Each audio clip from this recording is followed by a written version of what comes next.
నమస్తే. Welcome to MK TV.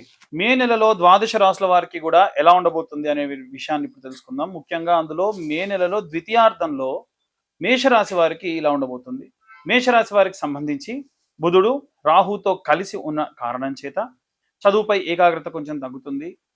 మొదడు వేగంగా పనులు చేసినప్పటికీ దాన్ని సరైనటువంటి దిశగా వారి యొక్క పనులన్నీ కూడా వెళ్ళడం, పోటీ పరీక్షల్లో సిద్ధమయ్యేటువంటి వారికి శ్రమకు తగినటువంటి ప్రతిఫలం కూడా దక్కుతుంది. ప్రతిరోజు ఉదయం 11 మార్లు ఓం ఐం సరస్వత్యే నమః అని జపించడం, బుధవారం రోజున ఆవుకి పచ్చగడ్డి తినిపించడం వల్ల విశేషంగా తెలివితేటలు పెరగడం, అనుకున్న పనులన్నీ కూడా సాగడం జరుగుతుంది.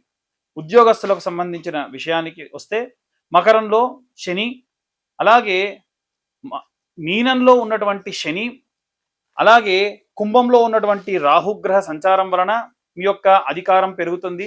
కానీ సహోద్యోగులతో లేదా పై అధికారులతో చిన్నపాటి అహంకారపూరితమైనటువంటి విభేదాలు రావచ్చు.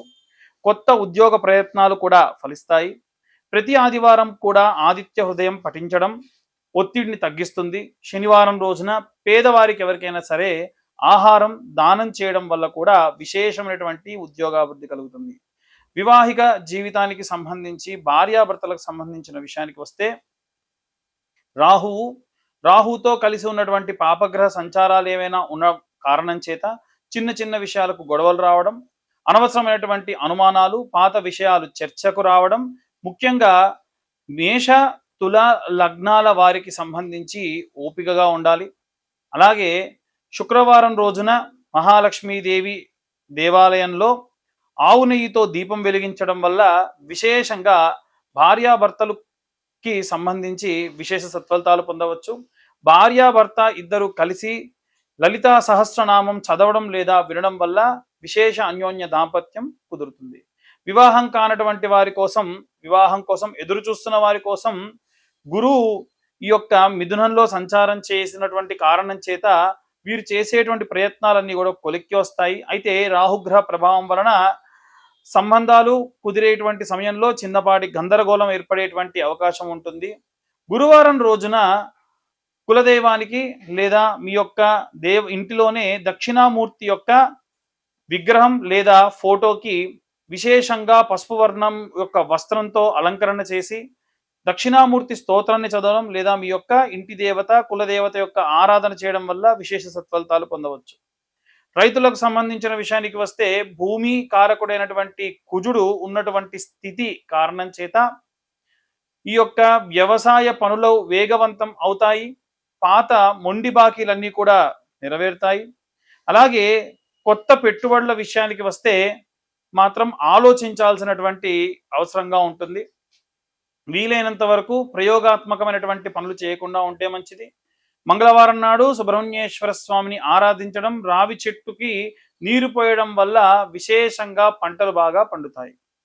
ఇక గృహిణులకు సంబంధించినటువంటి విషయానికి వస్తే ఇంటి బాధ్యతలన్నీ కూడా పెరగడం, మానసికమైనటువంటి అలసట ఉండడం, కుటుంబ సభ్యులు ఆరోగ్య విషయంలో ఆందోళన చెందడం లాంటివి జరగవచ్చు. కాబట్టి అందరి పట్ల శ్రద్ధ వహించండి. ఇంటి సంబంధించి చిన్నపాటి మరమ్మతులు లేదా మార్పులు చేసేటువంటి అవకాశం ఉంది. దూర ప్రాంతాలు ప్రయాణం చేయవచ్చు.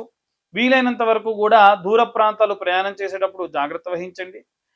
ప్రతిరోజు కూడా సాయంత్ర సమయంలో ఇంట్లో దీపారాధన చేయడం, అష్టలక్ష్మి స్తోత్రాన్ని పఠించడం వలన, అలాగే మంగళవారం నాడు కుంకుమార్చన చేయడం వలన విశేష సత్ఫలితాలు పొందవచ్చు.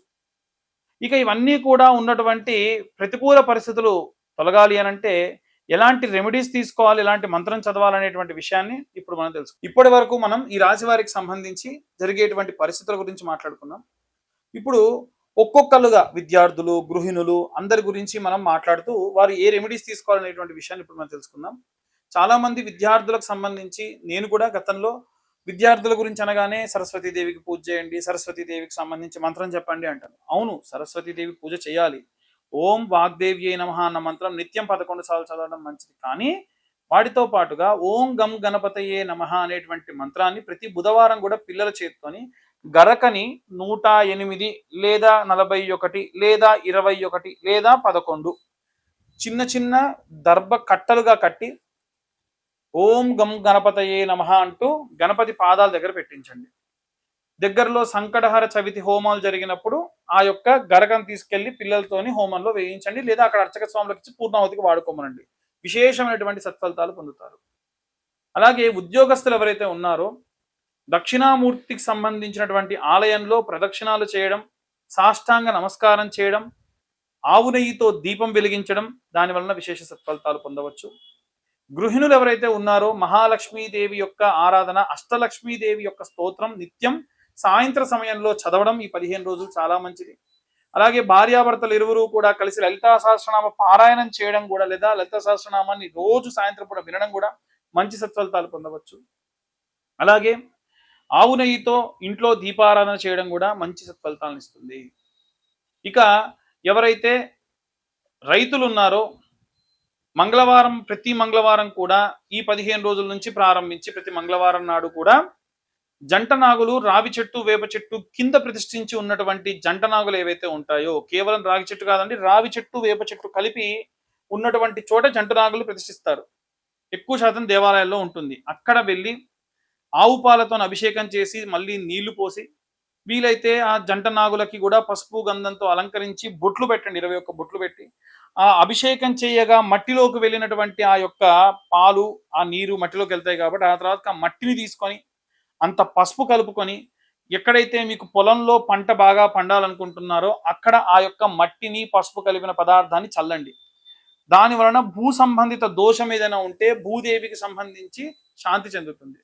నైరుతి మూల, మీ పొలంలో నైరుతి మూల వీలైతే శుక్రవారం నాడు లేదా బుధవారం నాడు నిమ్మకాయ కోసి ఆ నైరుతి భాగంలో పెట్టేయండి. ఎటువంటి పసుపు కుంకుమలు చల్లాల్సిన అవసరం లేదు. వీలైతే పౌర్ణమి రోజు లేదా అమావాస్య రోజు గుమ్మడికాయ కూడా కొట్టి పెట్టండి. ఇది బలి ఇవ్వడం అంటారు. అంటే కొట్టేసి కుడి తీయడం, ఎడమ కుడి పెట్టకూడదు. మామూలుగా బలి ఇవ్వండి. దాని వలన 100 మేకలు కోసినటువంటి ప్రతిఫలం ఈ యొక్క ఖాతాలో వేస్తారు. అలాగే ఈ యొక్క రాశి వారికి సంబంధించి రాజకీయ నాయకులు ఎవరైతే ఉన్నారో ఖచ్చితంగా ఒక బ్రాహ్మణ్ణి పిలిపించి మహన్యాసపూర్వక రుద్రాభిషేకం చేయించుకోండి. దాంతోపాటు అరుణ పారాయణం చేయించండి. ఆదిత్య హృదయం చదివించి జపతీర్థాన్ని స్వీకరించండి. ఆయన మీ గురించి సూర్య నమస్కారాలు చేసి తీర్థం, అర్ఘ్యం, పాద్యం స్వామివారికి చేసి తీర్థం ఇస్తారు మీరు. దాని వలన మంచి విశేష సత్ఫలితాలు పొందవచ్చు. అలాగే ఎవరైతే ఈ యొక్క డైవర్స్ కోసం చూస్తూ ఉన్నారో వారు ప్రసన్న మహాకాళి అమ్మవారి ఆలయంలో శుక్రవారం నుండి ప్రారంభించి 11 రోజుల పాటు నిత్యం కుంకుమార్చన శ్రీచక్రానికి చేయించండి. దాని వలన ప్రతికూల పరిస్థితుల నుండి బయటపడతారు. ఇవే కాకుండా వివాహం కోసం ఎదురు చూస్తున్నటువంటి వారు ఎవరైతే ఉన్నారో వారు ఆడపిల్లల కోసం చెప్తున్న ప్రత్యేకంగా తోకతో ఉన్నటువంటి ఆంజనేయ స్వామి ఫోటో తీసుకొని మంగళవారం నుండి ప్రారంభించి సంపెంగ నూనె అలాగే సింధూరం కలిపి ఆంజనేయ స్వామి తోక వరకు మాత్రమే హనుమాన్ చాలీసా చదవాలి. తోకకు బొట్టు పెట్టేసి హనుమాన్ చాలీసా చదవాలి. 21 బొట్లు పెట్టండి. దాని వలన విశేషంగా వివాహం కాని వారికి వివాహం అవుతుంది. ఆడపిల్లలకి. మగపిల్ల వాళ్ళైతే 21 రోజుల పాటు నిత్యము కూడా ప్రదక్షిణ చేయండి ఆంజనేయ స్వామికి. కానీ ఏముందంటే 21 రోజులు ప్రదక్షిణ చేస్తే సరిపోతుంది అంటే చాలా క్లిష్టమైనటువంటి పద్ధతి ఇది. రోజు ఉదయం 6 గంటల కంటే 6 గంటలకే ప్రారంభించాలి. ఒక నిమిషం దాటినా మళ్ళీ మొదటి నుంచి ప్రారంభించాలి. కాళ్ళకు చెప్పులు లేకుండా ప్రదక్షిణలు ప్రారంభించాలి, వెళ్ళాలి. ప్రదక్షిణాలు అయిన తర్వాత చెప్పులు వేసుకోవచ్చు. మీరు నిద్ర లేచినప్పటి నుండి ప్రదక్షిణాలు పూర్తయ్యేంత వరకు ఎవరితో మాట్లాడకూడదు. ప్రదక్షిణాల కోసం పెట్టుకున్నటువంటి ఆ 2 దుస్తుల్ని మాత్రమే ధరించాలి. లేదు మీరు ఏదన్నా పని మీద వేరే ఊరెళ్ళినా కావాలంటే అక్కడ కూడా ఆంజనేయ స్వామి అక్కడ విగ్రహం ఉంటాయి కాబట్టి అక్కడైనా ప్రదక్షిణ చేయొచ్చు. కానీ టైం అండ్ పద్ధతి మాత్రం సేమ్. దాన్ని మాత్రం అస్సలు చేంజ్ చేయకండి. ఇలా అన్ని వర్గాల వారికి సంబంధించి రెమెడీస్ చెప్పడం జరిగింది. ఇవి ఫాలో అవ్వండి. పూర్తి జాతక విశ్లేషణ కావాలనుకున్న వాళ్ళు కింద ఉన్న నెంబర్కు కాంటాక్ట్ చేయండి. మీ పేరు, మీ date of birth, time, place ఉంటే మాత్రమే జాతకాన్ని డీటెయిల్గా చెప్పగలం. ఈ జాతకానికి సంబంధించి నేను కాస్త సమయం తీసుకుంటాను. చాలా మంది ఇలా డబ్బులు కట్టగానే వెంటనే అడుగుతూ ఉంటారు. సమయం తీసుకొని మీతో మాట్లాడడం కూడా జరుగుతుంది. విపులంగా విశ్లేషణగా మాట్లాడతాను. ఇక ఇంకే రకమైనటువంటి వాస్తు సంబంధిత అలాగే ఏవైనా జాతక సంబంధిత దోషములు ఉంటే కింద ఉన్న నెంబర్కు కాంటాక్ట్ చేయొచ్చు. సర్వే జనా సుఖినో భవంతు.